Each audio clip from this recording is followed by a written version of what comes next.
Welcome to the Slop Temple. We pray this video helps. You'll start by making the essential physical connections so the display can power up and be recognized.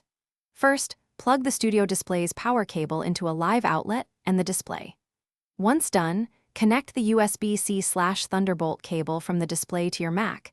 If you need an adapter, attach it now. Make sure your Mac is awake and not in deep sleep. That signal is what tells the studio display to turn on and show an image.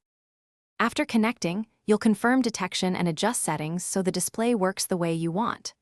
Open System Settings, then Displays. If the monitor doesn't appear, click Detect Displays or reconnect the cable.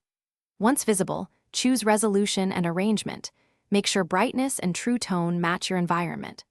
Also verify the built-in camera, mic, and speakers under Sound and Camera settings so video and audio routes correctly. These steps ensure both image and peripherals are ready.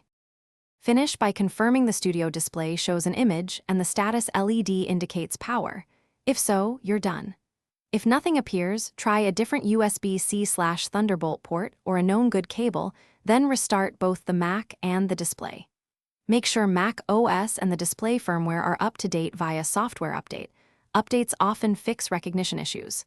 One key tip: if you still have no picture, test the display with another computer to isolate whether the issue is the cable, Mac. Thanks for watching. Consider subscribing if we helped you.